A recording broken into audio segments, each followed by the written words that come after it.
मेरा नाम श्यामा है और मैं मेरठ से आई हूँ और पिछले 40 सालों से इस पर प्रयोग कर रही हूँ कि आज इंसान को अगर स्वस्थ होना है तो उसके लिए उसको प्रकृति की रसोई की ओर ही देखना पड़ेगा। आज हम लोगों ने अपनी रसोई में पका कर खाने के स्वरूप को और साथ में अपने शरीर के स्वास्थ्य को पूरा चौपट कर रखा है। तो अगर अपने शरीर को हमें नेचुरल बनाना है तो हमें अपने भोजन को भी नेचुरल करना पड़ेगा।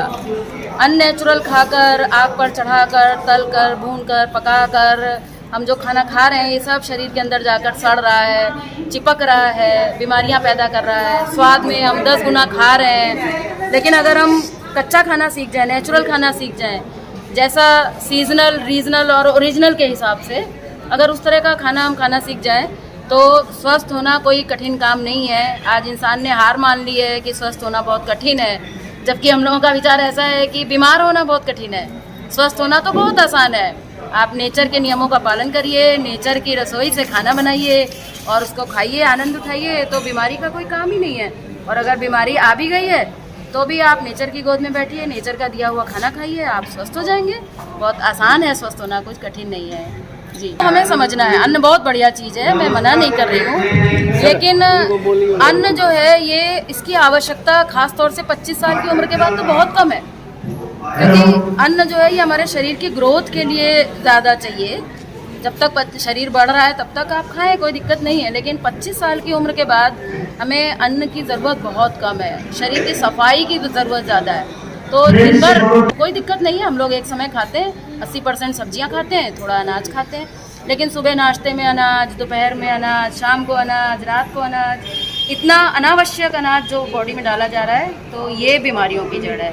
अनाज खाने के लिए मना नहीं है, हम भी खाते हैं, लेकिन दिन भर में एक बार खाते हैं, रात को खाते हैं, थोड़ी मात्रा में खाते हैं और समय समय पर उपवास करते हैं, तो शरीर में मल का संचय नहीं होता है। मेन बात है कि शरीर में मल का संचय नहीं होना चाहिए। डॉक्टर साहब, कई लोगों को ये चीज़ें समझ में नहीं आ रही है। आपने जो अभी एक मंत्र बताया था, सीजनल, रीजनल और ओरिजिनल, प्लीज़ उसका एक बार डिटेल में बताइए। देखिए, ऐसा है कि जब हम लोग खाने पीने की बात करते हैं तो लोग कहते हैं कि आप बताओ क्या खाएं, कैसे खाएं, तो हम लोग कहते हैं भाई सिंपल सा फॉर्मूला है कि स्वास्थ्य के लिए वही बढ़िया है जो सीजनल है, यानी कि सीजन के हिसाब से खाओ। नेचर को पता है कि कौन से सीजन में क्या बढ़िया है, तो सीजन के हिसाब से खाओ। गर्मी में गर्मी के हिसाब से नेचर देती है, सर्दी में सर्दी के हिसाब से देती है, तो सीजन के हिसाब से खाओ।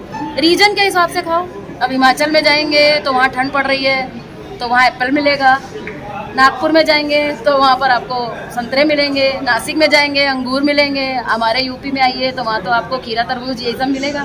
तो रीजन के हिसाब से, स्वास्थ्य के हिसाब से खाना वो बढ़िया रहता है। और असली चीज़ है ओरिजिनल, बिगाड़ के मत खाओ, जैसा नेचर ने दिया वैसा ही खाओ ना। माँ ने जैसा दिया है, बच्चा अगर वैसे ही खाना खाए तो बीमार नहीं पड़ेगा। बच्चा तब बीमार पड़ता है जब उसके साथ दुनिया भर का इधर उधर का उल्टा सीधा उस खाने में जोड़ देता है। तो जोड़ो मत, जैसा माँ ने दिया है, नेचर ने जैसा दिया वैसा खाओ। तो ये सिंपल फार्मूला है। जो सीजनल होगा वो सस्ता भी होगा, बाज़ार में अधिक मात्रा में आ रहा होगा, और वो कोल्ड स्टोरेज का नहीं होगा, फ्रेश आ रहा है सीजन के हिसाब से। फ्रेश खाओ, सस्ता खाओ, स्वस्थ रहो। तो अभी अपने कैंप में कुछ से माताएं बहनें आई हुई हैं और जो बहुत हेल्दी है, वो आपस में डिस्कस करी थी, क्या हम ये उपाय करने से हमारा मोटापा भी कम हो जाएगा? तो प्लीज आप ऐसा भी कुछ। देखिए, पहली बात तो ये कहना कि वो बहुत हेल्दी हैं, ये रॉन्ग है। वो हेल्दी नहीं है, वो बीमार हैं एक्चुअली। तो शरीर के वजन से आज लोग स्वास्थ्य को नापते हैं, ये बहुत गलत बात है। तो आजकल ओवरवेटेड हैं लोग, ओबेसिटी बहुत ज़्यादा बढ़ रही है। सबसे ज़्यादा बीमारी का कारण आज मोटापा है। और अगर हमारे इस डाइट के हिसाब से, इस भोजन डाइट के हिसाब से अगर खाएंगे कि भाई सुबह से कुछ नहीं, उसके बाद फर्स्ट डाइट में कुछ जूस, पत्तियों का जूस, सब्जियों का जूस, फलों का जूस, ऐसा कोई जूस, और दोपहर में प्रकृति की रसोई से जैसा नेचर ने दिया वैसा कच्चा, सीजनल, रीजनल, ओरिजिनल। रात को एक समय आप कच्चा वो खा रहे हैं, पका हुआ, 80% सब्जी खा रहे हैं, तो मोटापा तो अपने आप कम होगा ही। ये जो मोटापा वेट दिख रहा है, ये एक्चुअली सब अंदर गंदगी भरी है। एक एक इंसान के पेट में 10-10 किलो तक मल भरा है, ऐसा रिसर्च कहती है। तो जब आप उस मल को निकालेंगे, एनीमा का प्रयोग करेंगे, खान पान का सिस्टम फॉलो करेंगे, तो अंदर से मल निकल जाएगा। तो मल निकलेगा तो वेट तो अपने आप कम होगा ही। लोगों ने 45-45 किलो तक भी वजन कम किया है। ऐसे ऐसे लोग हैं जिन्होंने बिना कुछ किए, कहाँ हम बाज़ार में 1 किलो कम करने का हज़ारों रुपया खर्च करते हैं। और इस सिस्टम से 45 किलो तक लोग वजन कम कर रहे हैं। 10-12 किलो तो कम हो जाता है 10 दिन के अंदर। इसी के साथ लगता है दूसरा क्वेश्चन ये है डॉक्टर साहब, जैसे लो वेट होता है जिनका, क्या उनका नॉर्मल वेट भी हो जाता है? उसका भी एक उपाय बताइए। लो वेट की जहाँ तक बात है, लो वेट वाला व्यक्ति आप देखते होंगे कि वो ज़्यादा ही खाता हाँ है। जी। ऐसा नहीं है कि उसका वेट कम है, अंडर वेट है तो इसका मतलब वो खाता नहीं है। उसके शरीर में लगता नहीं है, उसका पाचन सही से नहीं होता है, पोषण सही से नहीं होता है, वो इसलिए दुबला है। तो ऐसे व्यक्ति को अगर ये हम डाइट देते हैं तो पहले उसका शरीर शुद्ध हो जाता है। जब शरीर शुद्ध हो जाता है, फिर जब वो खाता है ना, तो वो उसकी बॉडी को लगता है, तो फिर वो अपने आप वेट गेन करने लगता है। तो इस सिस्टम से पतले लोग मोटे और मोटे लोग पतले हो जाते हैं। जैसे आज के युग में देखा गया है कि कैंसर जैसी बीमारियां हैं, आज ठीक हो रहे हैं। कैंसर बीमारी जितना लोग डरते हैं उतना डरने जैसी बीमारी नहीं है। अगर शरीर में शुद्ध होगा तो कोई भी बीमारी खुद हमें छोड़कर। ठीक है डॉक्टर साहब, धन्यवाद आपको। और पत्तियां आप एकदम जुट जाओ पत्तियों के ऊपर, आप देखिए कोई भी बड़ी से बड़ी लाइलाज बीमारी भी आपकी ठीक की जा सकती है। अब आपने ये आपका नाश्ता हो गया, बच्चों का नाश्ता हो गया फल सलाद का। अब आपका नाश्ता हो गया ये 10-11 बजे, 14 घंटे बाद आपने 1 गिलास जूस ले लिया, 2 गिलास ले लो, कोई दिक्कत नहीं है, जितना आपको अच्छा लगे उतना ले लो। अब आपका लंच का समय आया, मेहनत अभी हुई नहीं है, टूट फूट अभी हुई नहीं है, इसलिए अभी आपको याद रखिएगा रोटी नहीं चाहिए। आप ये सोचो कि अरे मैंने तो सुबह नाश्ता नहीं किया था, तो चलो अब खाना तो कम से कम खा लूं, तो अभी भी आपको खाने की जरूरत नहीं है। याद रखना है, दिमाग में अच्छी तरह से बैठा लेना है कि रोटी की जरूरत तो हमें तभी है जब हमारे शरीर में टूट फूट हो जाए। और अभी 2 बजाए, 1 बजाए, 1:30 बजाए, अभी तक हमने कोई ऐसी टूट फूट नहीं की है। आजकल हमारा लाइफ स्टाइल टूट फूट वाला रही कहाँ, गाड़ी में बैठ के चल दिए, कुर्सी पर बैठ दिए, ना कहीं खेत में काम है ना कुछ है। खेत में भी अगर हम काम कर रहे हैं तो भी हमें सुबह सुबह करने की जरूरत नहीं है, क्योंकि सफाई तो उस किसान को भी चाहिए। इसलिए अब दोपहर का जो लंच है ये सबसे खास है, यहाँ आपको दिया जाएगा। उस लंच की खासियत ये है हमारे मुड़ जाए, कंधे हमारे घूम जाए, फिर सब यही तो नेचुरल, पेट हमारा बाहर ना आए, ये सब क्या है बॉडी की नेचुरल कंडीशन। आज से 20 साल पहले, 10 साल पहले, 25 साल पहले थी वो कंडीशन हमारी, लेकिन अब हमारी बिगड़ चुकी है। बॉडी को अगर आपको नेचुरल बनाना है, बॉडी बनी है किस चीज से? खाने से। अगर आप अननेचुरल खाओगे, दिन में 4 बार खाओगे, अननेचुरल अगर खाओगे, तो क्या आपकी बॉडी नेचुरल बन सकती है? भगवान भी चाहेगा तो नहीं बना पाएगा। सच्चाई ये है, भगवान भी अगर चाहे कि चलो अच्छा इसकी बॉडी नेचुरल बना दे, कैसे बनाएगा?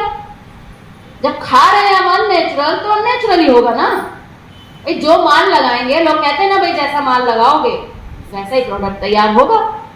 कच्चा माल जैसा लगेगा वैसे ही प्रोडक्ट तैयार होगा। तो ये तो एक प्रोडक्ट है ना, एक बिल्डिंग है, एक मशीन है, जैसा कंपोनेंट्स होंगे वैसी तो मशीन काम करेगी। अगर हम चाहते हैं कि हमारी बॉडी नेचुरल हो जाए, फिर से बिगड़ गई है, अननेचुरल हो गई है, आज से हमारे मन में इच्छा है, हमारी कामना है कि भाई नेचुरल हो जाए। भूल जाइए आपकी कितनी उम्र हो गई है, अगर आप 90 पर भी पहुंच गए हो तो भी उसको बैक किया जा सकता है। ठीक है, किस लेवल तक किया जा सकता है, इसमें केवल खाने का रोल नहीं है। केवल खान पान से आप अपने शरीर को पूरी तरह से स्वस्थ बना ही नहीं सकते हो, क्योंकि शरीर के अंदर मन भी है, तो शरीर के अंदर हमारी बुद्धि है, बुद्धि के अंदर हमारे विचार हैं, हमारे आचरण है, ये सब चीजें हमारे शरीर को प्रभावित करती हैं। केवल खान पान से आप अपने शरीर को पूरी तरह से स्वस्थ पहली बात तो बना ही नहीं सकते हो। फिर भी कुछ हद तक जो बना सकते हो कम से कम वो तो बनाओ। तो बॉडी को नेचुरल बनाने के लिए हमें अपने खाने को नेचुरल करना पड़ेगा। एक समय दिन में 2 बार खाते हैं ना, तो कम से कम एक समय का भोजन हमारा नेचुरल होना चाहिए। दोपहर में शरीर की ग्रोथ हो नहीं रही है, शरीर में टूट फूट हुई नहीं है, हमने कोई ऐसा परिश्रम हार्ड वर्क किया नहीं है, इसलिए दोपहर में हल्का फुल्का कंदमूल फल का भोजन। भगवान राम ने 14 साल कंदमूल फल खाया, इसलिए वो राम है। अगर हम भी 14 साल कंदमूल फल अगर खा लें, तो मेरे को इस बात में इतना सा भी शक नहीं है कि हम भी वही वाले राम बन जाएंगे, इसमें मुझे कोई शक नहीं। वही शक्ति हमारे अंदर प्रकट हो जाएगी, क्योंकि हम ऑलरेडी राम हैं, लेकिन हमारा अंदर गंदगी भरी है ना। अगर 14 साल कंदमूल फल का भोजन अगर हम भी खा सकें, अगर उनकी जैसी दुश्मन की भी भलाई सोचने की भावना हमारे अंदर हो, अगर उनके जैसी सोच हमारे, उनके जैसा मन हो हमारे पास, साधना से हो सकता है, तो हम भी राम बन जाएंगे। तो कम से कम शरीर के स्तर पर तो बन ही जाएंगे 14 साल कंदमूल फल अगर हम खा सके। आज जब राम की भक्ति करते हैं, पूजा अर्चना करने बैठते हैं, तो पहले नाश्ता करते हैं, तब राम जी की पूजा होती है। पराठे खा खा कर आप सोचते हो राम जी की पूजा करके राम जी को प्रसन्न कर लेंगे क्या? नहीं हो सकते। उसके लिए तो हमें उनको फॉलो करना पड़ेगा ना। वो अगर कंदमूल फल खा रहे हैं, भाई आप कहोगे भाई 14 साल वो राम थे, हम कैसे 14 साल खाएंगे? कोई बात नहीं, चलो वो राम थे, हम राम नहीं है, तो चलो 14 महीने कर लो भाई। 14 साल नहीं तो 14 महीने कर लो। लोग कहते हैं साहब 14 महीने भी ज्यादा है। हमारे यहाँ ऐसे ऐसे लोग हैं जो 14 महीने नहीं खाते, खाते हैं कच्चा रह और दिखाते हैं बॉडी के अंदर चेंजेस। 14 महीने भी अगर ज्यादा लग रहा है तो कम से कम 14 दिन हर कोई कर सकता है। और हम लोगों ने किया है, बहुत बार किया है, उसका नतीजा आप देख रहे हैं। 14 दिन अगर आप कर लें, डॉक्टर ने आपको कोई भी बीमारी अगर घोषित कर दिया, अगर आप 14 दिन भी उपवास कर लेंगे, ये कच्चा खाकर रह जाएंगे, कंदमूल फल खाकर रह जाएंगे, तो वो राम की शक्ति थोड़ी थोड़ी प्रकट होने लग जाएगी, आपको महसूस होने लग जाएगी। और वो शक्ति जब प्रकट होगी तो आपके शरीर में जो भी बीमारी होगी उसमें आपको चमत्कारिक लाभ आप देख सकते हैं। तो ये है हमारी डाइट। इसमें दोपहर का जो खाना है, इसमें 14 घंटे प्रतिदिन। अगर 14 दिन भी नहीं हो रहा है तो कहते हैं फिर एक काम करना पड़ेगा, 14 घंटे फिर रोज निराहार ही रह जाओ, फिर कंदमूल फल भी छोड़ो, 14 घंटे रोज निराहार रह जाओ, कुछ मत लो। तो वो पहला स्टेप मैंने आपको बताया। दूसरा स्टेप मैं आपको बता रही हूँ, नेचुरल। जो मिले जैसा मिले नेचुरल खाओ। क्या खाएं क्या नहीं खाएं किसी से मत पूछो, जो मिल जाए बस कच्चा आप जो भी खा सकते हो। सीजन की चीज खा लो, सीजनल, रीजनल और ओरिजिनल। 3 बातों का ध्यान रखो। जो सीजन में मिल रहा है वो आपके शरीर के लिए बढ़िया है, नेचर ने आपके लिए भेजा है। नेचर हमारी मदर है, हमारी माँ को पता है। सर्दी में हमारी माँ चाहती है हम गरम गरम हमको कुछ खिलाए, गर्मी में हमारी माँ हमको कुछ ठंडा ठंडा खिलाती है। अब लोग अपनी अकल लगाने लगते हैं, कहते हैं अरे सर्दी में आंवला मत खाओ, बहुत ठंडा करता है। मैंने कहा हमारी नेचर मदर जो है, मदर हमारी बेवकूफ है क्या, जिसने सर्दी में आंवला बना दिया? आपको ज्यादा अकल है, आपको ज्यादा पता है कि ये आंवला ठंडा करेगा। अगर ये हमारे नुकसान के लिए होता तो क्या नेचर इसको गर्मी में नहीं पैदा कर सकती थी क्या? नेचर को देखो, नेचर की आवाज को सुनो, तब आपको समझ में आएगा। लोग कहते हैं साहब पराठे के बिना तो हम जिंदा नहीं रहेंगे। मैं कहती हूँ कि अगर वास्तव में ये थ्योरी सत्य है कि पराठे के बिना इंसान जिंदा नहीं रह सकता, तो भगवान, जिस भगवान ने संतरा बनाया, केला बनाया, अमरूद बनाया, नारियल बनाया, उसके अंदर पानी स्टोर किया, जिसने सब कुछ बनाया, क्या अगर वो चाहता तो क्या पेड़ पर पराठे और अचार नहीं पैदा कर सकता था? अगर उसे ये पता होता कि पराठे के बिना इंसान मर जाएगा तो एक पैकेट के अंदर 2 पराठे होते, गरम गरम भी हो सकते थे, 2 पराठे होते और बीच में थोड़ी सी आलू की सब्जी रखी होती। क्या संभव है क्या उसके लिए? लेकिन उसने नहीं बनाया, कुछ सोच के नहीं बनाया। इसलिए नहीं बनाया कि भाई जरूरत नहीं है, मैंने जो बनाया है तुम्हारे लिए वो काफी है। माँ बच्चे को टिफिन रख के देती है, बच्चा टिफिन लेकर वापस आ जाता है। माँ को बड़ा गुस्सा आता है, माँ कहती है अरे बेटा टिफिन खा के नहीं आया, तो वो बोला कि मैंने तो वहाँ मम्मी कैंटीन में पैटीज खा ली थी, कोल्ड ड्रिंक पी ली थी। तो माँ को गुस्सा आता है ना कि मैंने इसको इतना कुछ दिया और ये जाकर ये कूड़ा खाकर आया है। माँ को दुख होता है। ऐसे ही उस नेचर मदर ने हमारे लिए इतना कुछ दिया, इतना सुंदर सुंदर, कितना बढ़िया कलर, ऑरेंज का कलर देखिए, कितना सुंदर सजा के उसने हमारे लिए टिफिन बनाकर तैयार किया। 2 संतरे डालो झोले में, चल दो, जहाँ भूख लगे खा लेना। लेकिन नहीं, हमें तो पराठे चाहिए, समोसे चाहिए, कचौड़ियाँ चाहिए। अगर एक समय, ठीक है हम दुनिया में रहते हैं, गृहस्थ जीवन में है, समाज में है, परिवार में है, कोई बात नहीं, खाओ भाई, वो भी खाओ, मना नहीं है, लेकिन एक समय कच्चा होना ही चाहिए। अगर आप कच्चा खाएंगे तो आप देखेंगे कि आपके शरीर के अंदर की सड़न निकल जाएगी। दुनिया में सबसे गंदा मल अगर किसी का होता है तो वो इंसान का है। किसी जानवर का मल इतना बदबूदार नहीं होता है जितना इंसान का होता है। और गाय का मल ऐसा होता है जिससे हम लोग रसोई भी लीप लेते हैं। एक मल की तुलना करनी है तो करके देख लो, इंसान के मल की कर लो और जानवरों की कर लो, बकरी के मल को देख लो, घोड़े के मल को देख लो, कुत्ते और बिल्ली के मल को देख लो और गाय के मल को भी देख लो। मल से ही स्टडी कर लो तो समझ में आ जाएगा कि वो क्या खा रहा है, हम क्या खा रहे हैं। जो जैसा खा रहा है उसका मन वैसा है। बकरियां हैं, गाय है, हाथी है, सब जो भी पत्तियों वाले जानवर हैं, इनके मन में आपको बदबू नहीं मिलती है। और गाय तो हमारी माँ के समान माना गया, उसके मल से हम अपनी रसोई चूल्हा साफ करते हैं। कल्पना करो, इंसान को भगवान ने सर्वश्रेष्ठ बनाया है, सबसे ऊपर बैठाया है, कम से कम इंसान का मल भी तो ऐसा हो जाता है कि उससे भी चूल्हा साफ किया जा सके। सोचने की बात है, बहुत गंभीर विषय है। अगर आप चाहते हैं कि आपके मल में बदबू कम हो जाए, आपके यूरिन में बदबू कम हो जाए, आपके पसीने में बदबू कम हो जाए, आपकी सांस में बदबू कम हो जाए, हर जगह बदबू ही बदबू भरी हुई है, डीओ लगा रहे हैं इधर उधर, मुंह में मार रहे हैं स्प्रे, क्या क्या कर रहे हैं। अगर आप बदबू कम करना चाहते हैं, बदबू का मतलब होता है सड़ना, और पकी हुई चीज जल्दी सड़ती है, कच्ची चीज नहीं सड़ती है, जल्दी सड़ भी जाती है तो उतनी बदबू नहीं आती उसमें से। अगर आप बदबू कम करना चाहते हैं तो आप कच्चे खाने को बढ़ाकर देख लीजिए, चमत्कारिक रिजल्ट आपको देखने को मिलेगा। और सड़न जब पैदा होती है तो कीड़े पैदा होते हैं, कीटाणु पैदा होते हैं, कीटाणु वाली बीमारियां पैदा होती हैं। एक कीटाणु पैदा होता है, फिर 10 कीटाणु पैदा होते हैं, पूरा हमारी बॉडी की इम्यूनिटी लेवल को खा जाते हैं। इम्यूनिटी लेवल को खाने वाला कौन है? ये कीटाणु तो है ना, गंदगी, मल, सड़न। अगर शरीर एकदम साफ हो जाए, उसके अंदर कीटाणु पैदा ना हो, तो हमें कभी एंटीबायोटिक की जरूरत नहीं पड़ेगी। इसलिए दोपहर में एक समय कच्चा खाएंगे तो सड़न से बच जाएंगे। दूसरा जो मैंने बताया, इतनी लंबी कहानी कब्ज की, जो शरीर से बाहर मशीनरी हमारी खराब हो गई है, रस तो बन रहा है कि नहीं बन रहा है वो तो हमें दिखता नहीं है, लेकिन मल तो हमें दिखता है।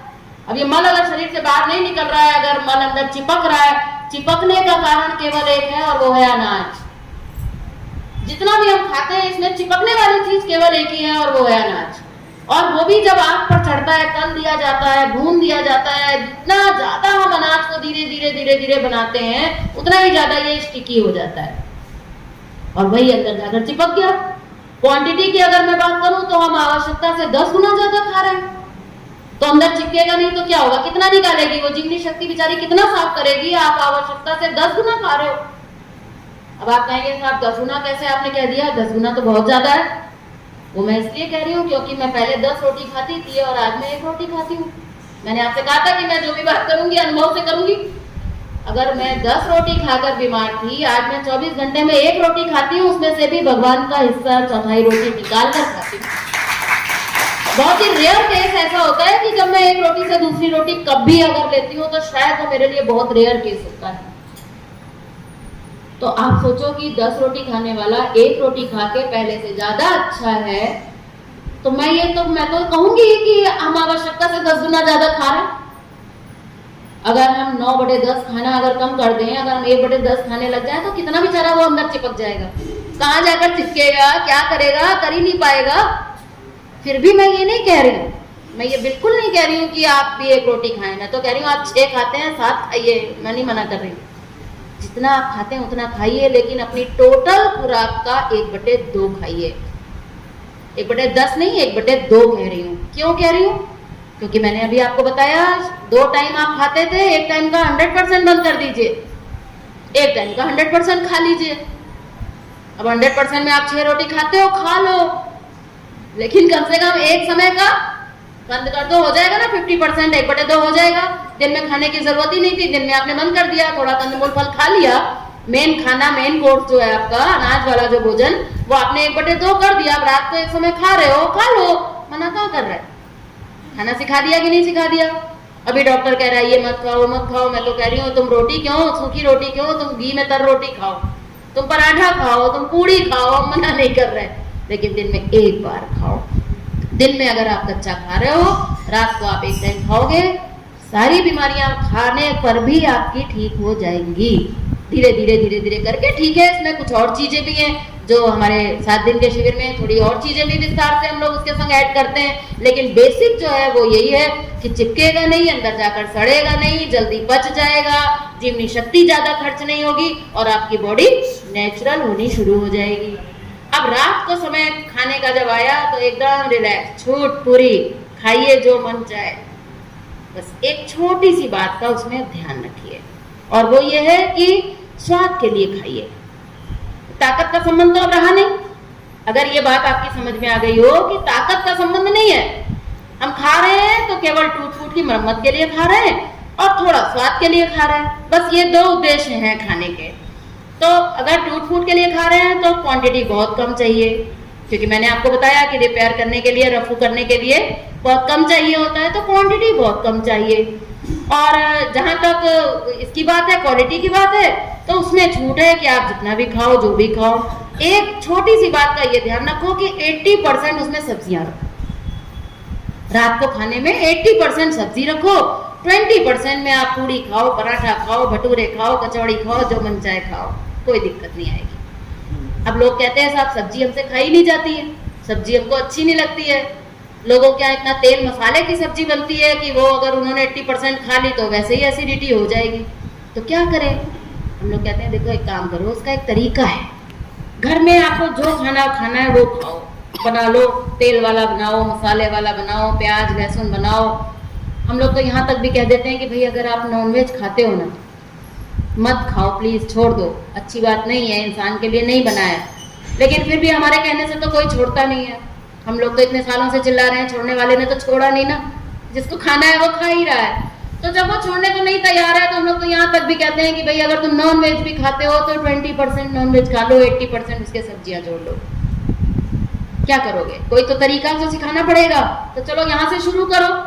तो क्या होगा, 80% जब हम सब्जियां खाएंगे तो अनाज की मात्रा अपने आप कम हो जाएगी। टेस्ट के लिए खा लो, थोड़ा सा खा लो, स्वाद आ जाएगा। तो आप देखेंगे कि आपको कभी कब्ज नहीं होगी। और ये जो सब्जियां हैं इनमें भी कुछ तत्व नष्ट हो जाते हैं, फिर भी बहुत से तत्व रहते हैं, बाकी से तो अच्छा ही है। तो इस तरह का ये आपका रात का भोजन हो जाए। फिर कहते हैं कि हफ्ते में एक दिन भाई खाने की छुट्टी कर दो।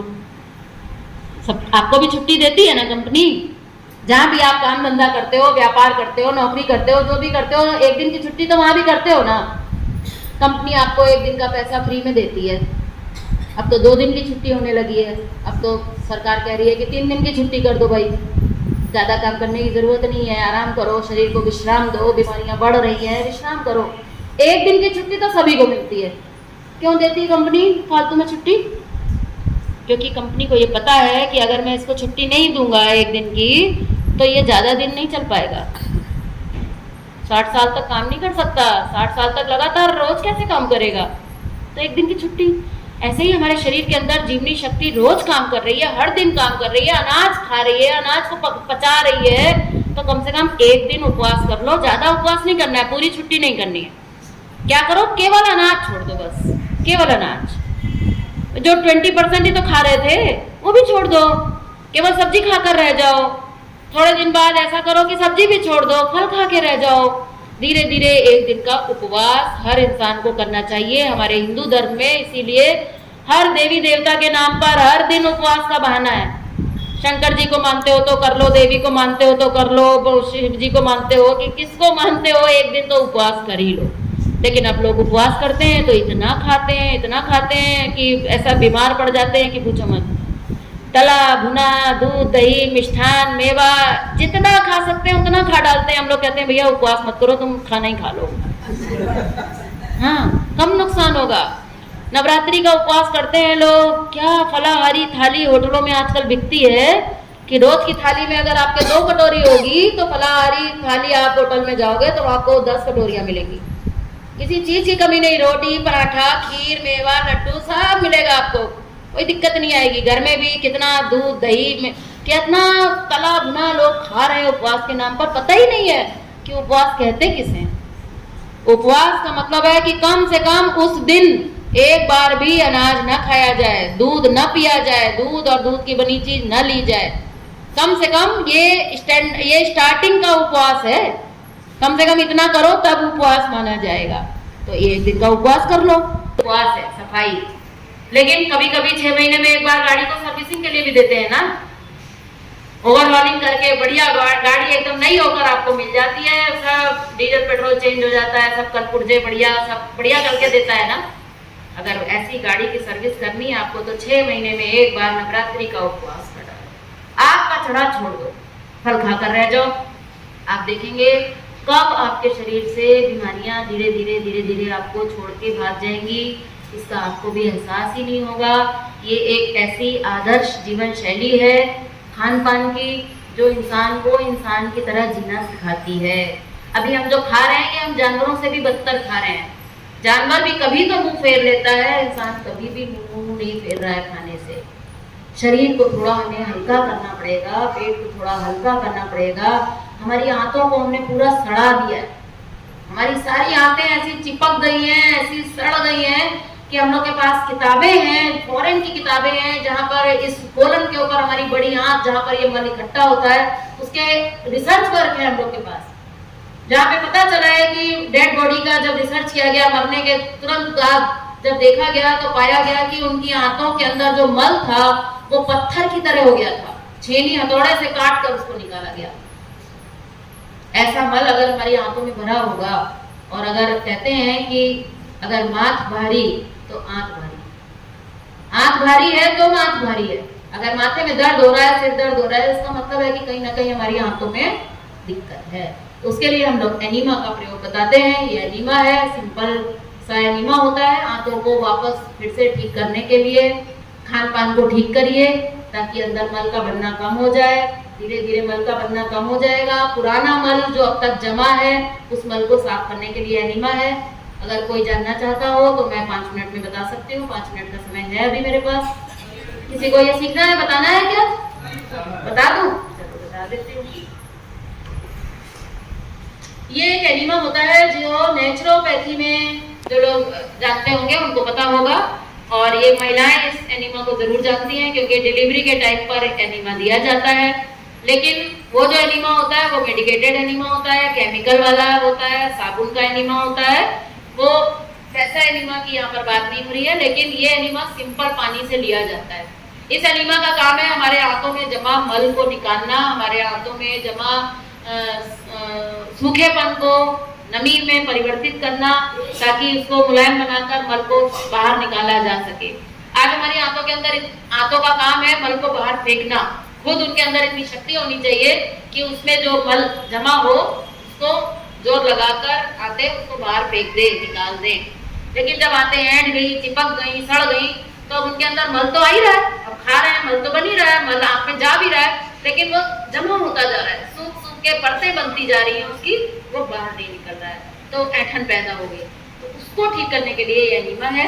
इसमें हम क्या करते हैं, टॉयलेट में हम जहाँ भी बैठते हैं, इंग्लिश शीट हो चाहे इंडियन शीट हो, वहाँ से 2.5-3 फुट ऊंचाई पर इसको इसके सहारे कील पर टांग देते हैं और इसके अंदर 1 लीटर पानी हल्का गुनगुना भर देते हैं। गर्मियों में आप नॉर्मल नल का पानी भी भर सकते हैं। और इसके अंदर यहाँ पर ये पाइप आप देख रहे हैं, इस पाइप को यहाँ पर कनेक्ट कर देते हैं। घर में अगर 5 लोग हैं तो 5 लोगों के लिए ये एक एनीमा ही काम करेगा, सबके लिए अलग अलग जरूरत नहीं है। इसको हमने टांग दिया। यहाँ पर आप देख रहे हैं टैप लगा हुआ है और साथ में एक एक्स्ट्रा पाइप है। घर में अगर 5 लोग हैं तो ये सबके लिए इतना कॉमन रहेगा, ये सबका अलग अलग एक रहेगा। अपने नाम का अक्षर यहाँ पर लिख लीजिए एक मार्कर पेन से और इसको ऐसे फोल्ड करके वहीं टॉयलेट में ही कहीं पर टांग सकते हैं। इसको रख दिया आपने और जब आपको एनीमा लेना हुआ इसको आपने इसमें कनेक्ट कर दिया, ऐसे लगा दिया और इसमें पानी भर के इसको टांग दिया। क्या होगा, प्रेशर बनेगा ना, ऊपर टंगा है तो नीचे पानी आएगा। इसमें आप शीट पर टॉयलेट में जहाँ आप जैसे बैठते हैं वैसे आप बैठ जाइए। इस नल को आप खोल दीजिए तो यहाँ पर 2 छेद हैं, यहाँ से पानी आने लगेगा। जैसे ही पानी आए, अंदर की हवा निकल जाए, वापस आप इसको बंद कर दीजिए। इसमें पाइप को आप थोड़ा सा गीला कर लीजिए और इसको नीचे लैट्रिन के रास्ते पर, मल द्वार पर आप इसको लगा दीजिए। बहुत सॉफ्ट है, एकदम मुलायम है, कोई साइड इफेक्ट नहीं है, कोई डरने की जरूरत नहीं है। डॉक्टर को पूछेंगे तो डॉक्टर मना कर देगा, बोला नहीं ये हो जाएगा, वो हो जाएगा, पर कुछ नहीं हो जाएगा। ये हमारी पुरानी पद्धति है, ऋषि मुनियों की पद्धति है। ऋषि मुनि पाइप की जगह पर बांस लगाते थे, बांस। तो बांस लगाना और इस पाइप को लगाना, अब आप सोच सकते हो। तो ये सॉफ्ट सा पाइप है, इसको आप लगा लें। लेकिन फिर भी अगर नीचे कोई किसी को पाइप्स का प्रॉब्लम है, घाव है, कुछ है, तो आप इसको लुब्रिकेट कर लो, नारियल का तेल लगा लो। बाजार में आजकल बहुत तरह के जेल आते हैं, ऐसा कुछ भी लुब्रिकेट इसको थोड़ा सा कर लो और इसको इतना सा पूरा अंदर नहीं डालना है, इतना ध्यान रखिएगा। बस ये छेद है यहाँ तक, तो बस ज़्यादा से ज़्यादा इतना अंदर डाल दिया और उसके बाद ये खोल दिया। पानी खोलेंगे तो पानी ऊपर से नीचे अंदर हाथों में जाने लग जाएगा। जब ये पानी हाथों में जाएगा तो क्या होगा, स्वाभाविक है, प्रेशर बनेगा। पानी अंदर जाने पर प्रेशर बनेगा। अभी थोड़ा ही पानी अंदर गया, हो सकता है आपको प्रेशर बनने लग जाए। प्रेशर जब आपको लगे कि भाई अभी बहुत प्रेशर बन रहा है, आप एक काम करो, इस पाइप को निकाल दो, ये बंद कर दो। अभी इसमें पानी बचा है तो बचा रहने दो, इसको बंद कर दो। क्या होगा? स्वाभाविक है, क्या होगा? जो आगे मल है, जो पूरी आंख में जो आगे लास्ट पॉइंट पर जहां हमने पानी दिया है, वहां जो मल होगा वो पानी के प्रेशर के साथ तेजी से बाहर निकल आएगा। मल निकल आए, बहुत बढ़िया, आपको लग रहा है कि थोड़ा और निकल सकता है, एक बार और कर लो, 2 बार कर लो, कोई दिक्कत नहीं है, कोई चिंता की बात नहीं है। और अगर आपको ऐसा लगे कि अरे भाई तो पानी तो डाल दिया, पूरा डिब्बा पानी अंदर चला गया लेकिन कुछ निकला नहीं, पानी ही निकल गया, कोई मल तो निकला नहीं, जबकि मल तो अंदर है, तो तब भी कोई चिंता की बात नहीं है, क्योंकि आपके अंदर जो मल है वो इतना ड्राई है कि एक बार एनीमा लेके पानी जाकर भी वो नहीं निकल पा रहा है। तो 2 बात होगी, आप देखेंगे कि आपने 1 लीटर अगर पानी डाल दिया है तो हो सकता है कि थोड़ा सा ही पानी बाहर आए, पूरा पानी भी बाहर ना आए। तो डरने की जरूरत नहीं है। लोग डर जाते हैं, अरे हमने तो इतना आधा लीटर पानी डाला था, पानी तो जरा सा निकला, मल भी नहीं निकला, वो पानी तो अंदर ही रह गया, अब क्या होगा? कुछ नहीं होगा, अंदर ड्राइनेस है, आंतों में सूखापन है। ये पानी अंदर गया तो आंतों ने उस पानी को एब्जॉर्ब कर लिया। अब एब्जॉर्ब कर लिया तो जब बाहर कैसे निकले? जब एब्जॉर्ब कर लिया तो अंदर रह गया। तो इसमें कोई बुराई है क्या? कोई बुराई नहीं है। अंदर जाकर वो मल को ही तो मुलायम करेगा। हो सकता है अभी नहीं निकला, आधे घंटे बाद आपको प्रेशर बने और एकदम नॉर्मल मोशन आपको हो जाए। फिर भी वो भी नहीं हो रहा है तो भी कोई डरने की बात नहीं है। ये पानी अंदर गया है तो ये केवल मल को नम बनाने का, मुलायम बनाने का ही काम करेगा, कोई चिंता की बात नहीं है। और जो पानी निकला है, आपको लग रहा है कि प्लेन पानी निकल गया मेरा तो कुछ निकला नहीं, लेकिन ऐसा नहीं है।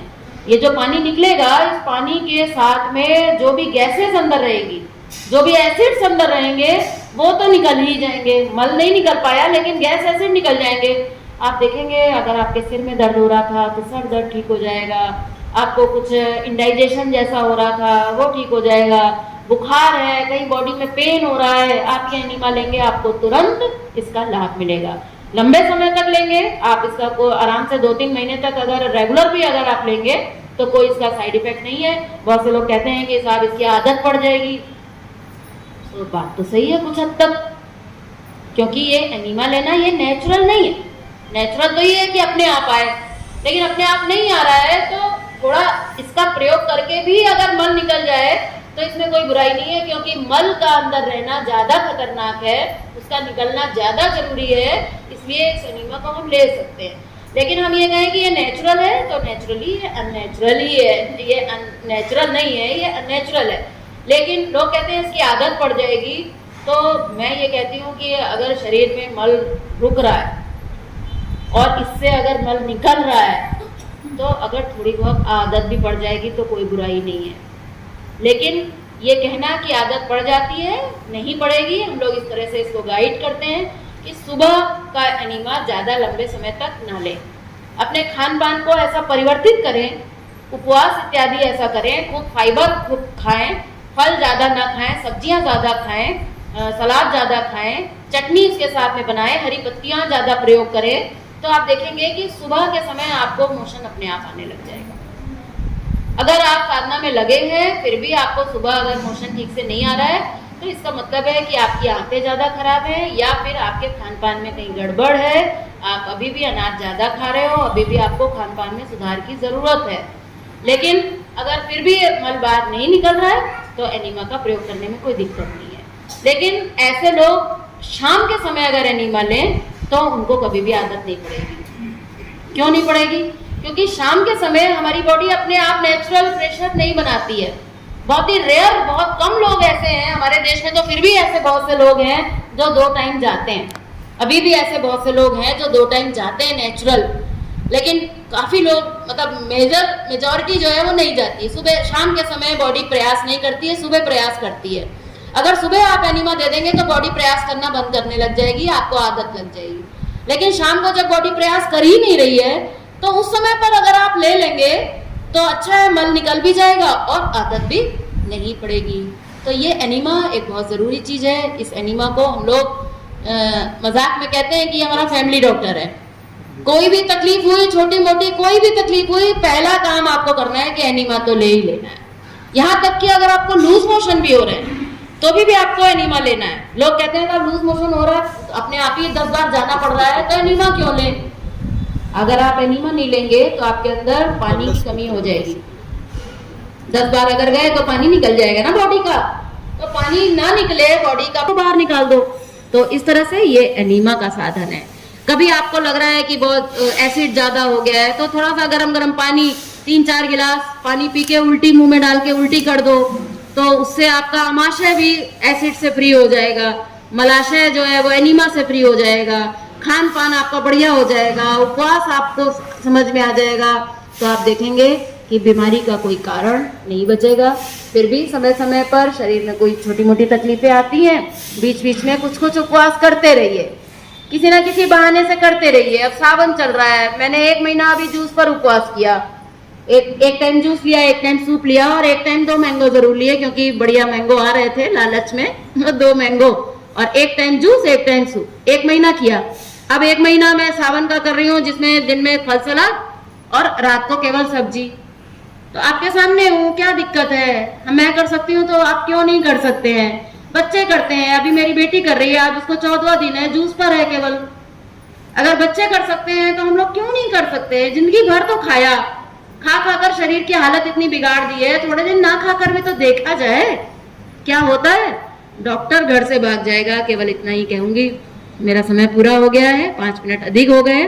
फिलहाल मैं एक बात कहकर अपनी वाणी को विराम दूंगी कि सीरियसली अगर आपको करना है तो मैं चाहूंगी कि ये किताब पढ़ डालिए। अगर आप पढ़ने में कच्चे हैं, पढ़ने के चोर हैं, आलसी हैं, तो हमारे YouTube चैनल पर इस किताब का पूरा ऑडियो दिया हुआ है, पूरा चैप्टर वाइज, एक चैप्टर। हमारा संस्था का YouTube चैनल है, आए वहां पर आपको जीवनी शक्ति कैसे जगाएं ऑडियो फॉर्मेट में मिल जाएगी। आप आराम से गाड़ी में जा रहे हो, कहीं बस में बैठे हो, नहीं तो सारा दिन गाने सुनते हो, रील देखते रहते हो, इंस्टाग्राम चलाते रहते हो, कान में हेडफोन लगा लो, एक एक करके चैप्टर सारे सुन डालो। बहुत बढ़िया प्रोफेशनल वॉइस में है, बहुत नीट एंड क्लीन साउंड में है, और पढ़िए। इस किताब को पढ़ना बहुत जरूरी है। इसके साथ में एक किताब है, ये किताब जो है ये थोड़ा अट्रैक्शन वाली किताब है, रंग बिरंगी किताब है, और ये किताब हमें बताती है कि भाई कैसे बनाओ, कैसे खाओ। मैं देखती हूँ स्टॉल पे पहुंचते ही लोग बस सबसे पहले यही किताब खरीदने लगते हैं। रंग बिरंगा कुछ दिखना चाहिए। हाँ, ये कुछ सुंदर है, इसका कुछ नाम भी बढ़िया लग रहा है, इसके ऊपर फल बने हैं, खरबूजा भी बना है, ये अच्छी रहेगी, चलो ये ले लेते हैं। ये किताब, ये जीवनी शक्ति कैसे जगह है, ये क्या है, ये समझ में नहीं आई। मैं बता रही हूँ, आप पुरानी साधक हो, मैं आपको बता रही हूँ क्यों दी, पुरानी साधक हो, इसलिए मैं आप नए साधकों को कहना चाहूंगी ये भी किताब हमारी है, ये किसी पड़ोसी की नहीं है, हम ही ने बनाई है, जरूरी है ये। लेकिन पहली किताब ये है, अगर ये नहीं पढ़ा और ये पढ़ा फायदा नहीं होगा। पहले ये पढ़ो, उसके बाद ये पढ़ो, डबल फायदा होगा। अगर एक ही किताब पढ़नी है तो मैं आपको कह रही हूं कि केवल आपको ये पढ़नी है। अगर एक किताब पढ़नी है तो ये पढ़नी है। दूसरी किताब पढ़नी है तो यहाँ पर आपको मिलेगी एक किताब सेवा का सिद्धांत, दूसरी किताब पढ़नी है तो वो पढ़ो, तीसरी किताब आपको पढ़नी है तो ये पढ़ो। ये है तप, सेवा और सुमिरन की पहली किताब। उसके बाद सारी किताबें, सब किताबें बहुत काम की हैं। हर किताब में आपको एक से एक बढ़कर जानकारी मिलेगी और सभी जरूरी है। लेकिन क्या चीज पहले पढ़ना है? पहले ए फॉर एप्पल पढ़ो, फिर एप्पल पर ऐसे पढ़ो। पहले 10th क्लास पास करो, फिर 12वीं में जाओ, ठीक है ना। इसलिए पहले बेसिक किताबों को पढ़िए, लेकिन पढ़ना तो पड़ेगा।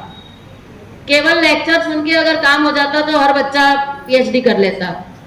अगर जो बच्चे के क्लासरूम में जाने के बाद घर में जाकर नहीं किताब खोलते, घर में जाकर होमवर्क नहीं करते, सेल्फ स्टडी नहीं करते, उनको 33 से 35 नंबर ही आते हैं। टॉपर बच्चे वही होते हैं जो क्लास में टीचर ने जो कुछ कहा उसको जाकर वो किताब में ढूंढता है कि टीचर ने क्या कहा था। और जब आप किताब खोलेंगे तब आपको लगेगा अरे ये तो दीदी ने बताया ही नहीं था, इसमें तो ये भी है। मैं कितना बोलूंगी, 2 घंटे में मैं कितना बता सकती हूँ? अभी तो मैंने केवल उतना बताया जितना आपके लिए फिलहाल पहले लेक्चर के लिए जरूरी है। भले ही मेरे को बोलते हुए 2 घंटे अभी हो गए, लेकिन कितना जरूरी है मैं अभी केवल उतना ही दे पाई हूँ। पूरा सिलेबस इसमें ही मिलेगा, स्टडी तो आपको करना पड़ेगा। और हमारी जितनी भी किताबें हैं ये सब फुल रिफंडेबल किताबें हैं। आप किताब का दाम दीजिए, किताब खरीद के लेके जाइए, कवर चढ़ाइए, पेन मत चलाइए। पढ़िए इसको 1 दिन 2 दिन 1 साल 10 साल 20 साल, जब तक आपका मन करे किताब अपने पास रखिए। जिस दिन आपको लगे कि ये किताब अब मेरे मतलब की नहीं है, उस दिन आप हमारे देश भर में कहीं पर भी कोई भी सत्संग, कोई भी शिविर, कोई भी स्टॉल आपको लगी दिखाई दे, आप वहां पर वो किताब वापस करिए। जितने में आपने खरीदी थी उतनी किताब, उतने पैसे आपको फुल रिफंड पैसे दे दिए जाएंगे। इसके बदले आप कोई दूसरी किताब लेना चाहोगे, आपको उतने पैसे की दूसरी किताब दे दी जाएगी। आज अगर ये किताब 80 रुपए इसके ऊपर लिखा है, अगर आप 80 रुपए में किताब खरीद रहे हो, 10 साल बाद किताब अगर ये 150 रुपए की होगी तो आपको 80 रुपए ही वापस किए जाएंगे। हम लोग का उद्देश्य हम लोग बिल्कुल 100% सेवा भाव से काम में लगे हैं। हम लोग बिल्कुल भी कॉमर्शियल लोग नहीं हैं। हमारी जितनी भी किताबें हैं ये सब हम लोग नो प्रॉफिट नो लॉस कर देते हैं। जितने की हम छपवाते हैं उतने में हम ये किताब बेचते हैं। आप देखेंगे हमारी किताबों की कीमतें तो आपको ये बात समझ में आएगी। हमारा उद्देश्य केवल और केवल एक है कि अगर मेरे माध्यम से अगर एक व्यक्ति का भी जीवन बदलता है तो मेरा जीवन बिना बदले अपने आप बदल जाएगा। केवल इस भावना से हम लोग सेवा करने के लिए आते हैं, केवल इसके अलावा हमारा कोई उद्देश्य नहीं है। अभी हम आए हैं, अपने संस्था की गाड़ी से आए, अपने संस्था की गाड़ी से जाएंगे। यहाँ हमने आपसे कोई चार्ज नहीं लिया है। हमारे तो आयोजक लोग भी सब सेवा भावी हैं। आपसे बिना फीस लिए, बिना आपसे शिविर, ऐसा कोई शिविर होता है क्या? कहीं होता है क्या? आप एक कप चाय भी कोई पिलाता है तो आपसे 2 चाय के पैसे लेता है। ठीक है, मैं तो मना नहीं करती, मैं तो कहती हूँ, मैं तो आयोजकों से कहती हूँ, मैं इन लोग से कहती हूँ फ्री में मत लगाया करिए। मैं तो कहती हूँ कि आप चार्ज लो, क्योंकि जो फ्री में मिलता है ना उसकी कीमत नहीं समझ में आती है लोगों को। अभी इसी शिविर की कीमत अगर 1000 रुपए रख दी जाए तो 100 की जगह भले ही 25 आएंगे, लेकिन वो 25 सॉलिड होंगे। लेकिन भाई साहब कहते हैं अरे कान में पड़े तो सही, कोई बात नहीं, अरे आए तो सही, 100 लोग आए तो कान में पड़ेगी, कुछ तो समझ में आएगा। क्योंकि हम ऐसी कोई बात बता ही नहीं रहे हैं जिसमें कोई छल कपट हो। हमारी किसी बात में आपको लगा कि हम आपको कुछ घुमाने की कोशिश कर रहे हैं या हम आपको कुछ पढ़ाने की, भ्रमित करने की कोशिश कर रहे हैं। हम लोग सीधे लोग हैं, सरल लोग हैं। हमारी संस्था पूरा ईमानदारी के साथ काम करने वाली संस्था है। हमारे गुरु जी ने अपना पूरा जीवन दिया लोगों के सेवा में, और आज हम लोगों का भी एक प्रयास है कि किसी का जीवन बदल सके तो हमारा जीवन सफल हो जाए। इसी के साथ ही आप सभी लोगों का बहुत बहुत धन्यवाद, बहुत बहुत आभार। छोटी सी सूचना के बाद